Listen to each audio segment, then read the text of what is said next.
प्रदेश में चल रही राजनीतिक सरगर्मी को लेकर भाजपा प्रदेश अध्यक्ष डॉक्टर सतीश पूनिया ने कांग्रेस पर निशाना साधा है।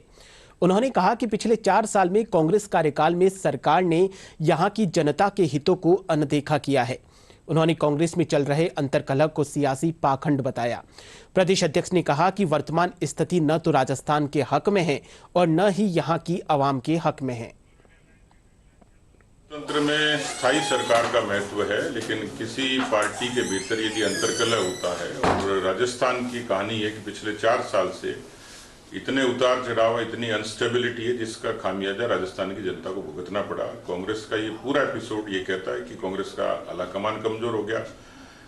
बहुत कम मेजोरिटी से, यानी मैंडेट उस रूप में नहीं था जैसा एक एब्सोल्यूट मैंडेट होता है, लेकिन बाय डिफॉल्ट सरकार बनी और उन्होंने जुगाड़ की सरकार चलाई। लेकिन विरासत में राजस्थानों के किसानों को वादा खिलाफी की, नौजवानों के साथ वादा खिलाफी की, अपराध निरंकुश तरीके से हुए और भ्रष्टाचार चरम सीमा पर है।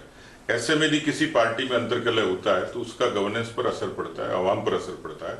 दुर्भाग्यपूर्ण है कि ऐसी सरकार काबिज है, लेकिन ये साबित हो गया कि कांग्रेस के आलाकमान के पास न नीति है न नीयत है, और कुल मिलाकर 2 प्रदेश उनके जिम्मे थे, राजस्थान और छत्तीसगढ़, जहां उनकी सरकारें थी, उनको भी वो ठीक तरीके से संभाल पाने में सक्षम नहीं हुए। तो ऐसा लगता है कि राहुल गांधी जी एक तरफ भारत जोड़ो का पाखंड करते हैं, लेकिन कम से कम अपनी पार्टी को जोड़ लेते तो ये नौबत नहीं आती। उदयपुर में उन्होंने एक व्यक्ति एक पद के सिद्धांत को उसमें अंगीकार किया था, उस पर कायम रहने के लिए राहुल गांधी ने निर्देश दिए हैं। अब वो कितना उस पर कायम रह पाते हैं, लेकिन कुल मिलाकर स्थिति न तो राजस्थान के हक में है न राजस्थान की जनता के हक में, और कांग्रेस पार्टी मुझे लगता है कि इतिहास के सबसे बुरे दौर से गुजर रही है। देखिए, सियासी पाखंड है। यदि इतनी बड़ी संख्या में यदि इस तरीके का आक्रोश होता है तो पार्टी कमजोर होती है, सरकार भी कमजोर होती है। लेकिन इन सब पूरी कवायद से जो पाखंड दिखता है कांग्रेस पार्टी का, वो परिणति क्या होगी तो समय बताएगा, लेकिन हमें चिंता राजस्थान की जनता की है। पर कई बार जादूगरी में इंद्रजाल के अंदर जादूगर खुद फंस जाता है। इस बार उन्होंने जो गुगली फेंकी है वो उल्टी उछलकर उन पर ही आएगी। उनकी विकेट आउट इसलिए होगी, उनके पास सबसे बड़ी ताकत है गांधी परिवार और गांधी परिवार की वफादारी।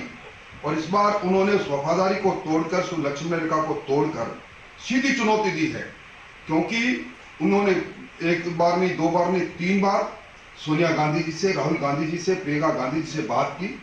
सारा मैंडेट लेकर और सारा रूट चार्ट लेकर कैसे कैसे क्या क्या बात होनी है, किस प्रकार विधायक दल की बैठक होनी है, और वो सारा लेने के बाद यहाँ आकर जो उन्होंने पिछले दरवाजे से अपने लोगों को सक्रिय करके चुनौती दे डाली।